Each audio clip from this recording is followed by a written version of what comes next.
Sinalubong ng mga kawani ng Philippine Ports Authority ang cruise ship na Norwegian Sky sa mga pantala ng Palawan at Maynila. Sa pagronda ni Emily Briones, alamin natin ang naging paghahanda sa pagsalubong sa cruise ship na ito.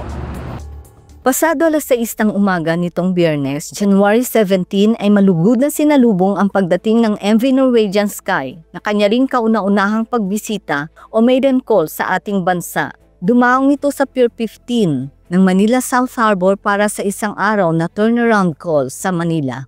Sakay nito ang 1,756 na turista na ang karamihan nito ay mga Amerikano para sa 11 araw na one-way tour sa Asia na nagsimula sa Singapore at nagtatapos dito sa Manila.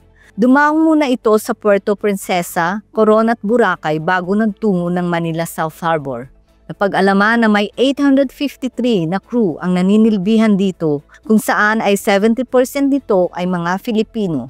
Bago dumating ang naturang cruise ship, lupus ang paghahanda ang sinagawa ng Port Management Office ng NCR South, katuwang ang Asian Terminals Incorporated at mga ahensya ng gobyerno, kabilang na ang Department of Tourism, Bureau of Customs, Bureau of Immigration, Bureau of Quarantine, Philippine Coast Guard, at iba pang service providers magmula sa pagsasaayos ng Eva Macapagal Cruise Terminal, paglalagay ng mga X-ray machines, pagtatalaga ng mga booth, pribadong sasakyan, at mga taxi para sa mga pasaherong bababa, hanggang sa pag-asa sa ayos ng mga daloy ng trapiko sa loob at labas ng pantalan, gayon din ang pagtatalaga ng mga canine dogs.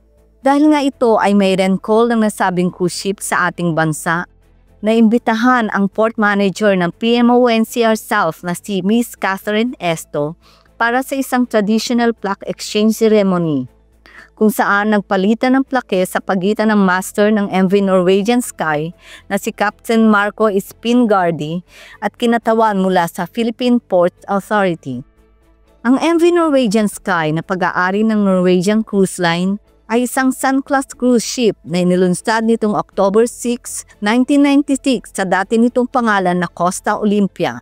Ito may taglay na bigat na 77,104 gross registered tonnage at may length overall o haba na 258.57 meters, kung kaya't okupado nito ang berth 4 at berth 5 ng Pier 15. At may kapasidad naman nito magsakay hanggang 2,450 na passengers. Dagong alas 11 ng umaga, ang lahat ng pasahero ay nakababa na at nakalabas ng matiwasay ng terminal. At pawang nagdatingan naman ang mga bagong grupo ng mga pasahero na sasakay ng barko. Nanatili lamang ang MV Norwegian Sky sa Manila South Harbor hanggang alas 10 ng gabi noong Biyernes.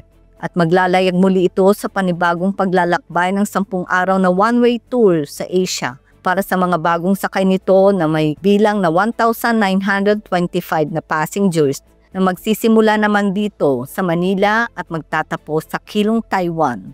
Experience ko nito sa port, well-maintained, malinis, yung mga tao, matulungin, tapos yung transition from cruise ship sa port, smooth.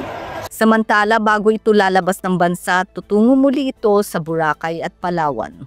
Sa mga susunod pang mga buwan, inaasahan pa ang sunod-sunod na pagbisita ng mga international cruise vessels. Ang ating pantala naman ay bukas at handa sa mga international cruise vessels para sa mga turista at pagdaong nito na sabik na mabisita at masilayan ang ganda at kultura ng ating bansa na tinuguri ang best cruise destination in Asia noong 2023. Katumbas naman nito ay ang pagyabong ng sektor ng maritima turismo na pawang mga drivers sa ekonomiya ng ating bansa. Dito sa Norwegian Sky, Emily Briones para sa Ronda Pantalan.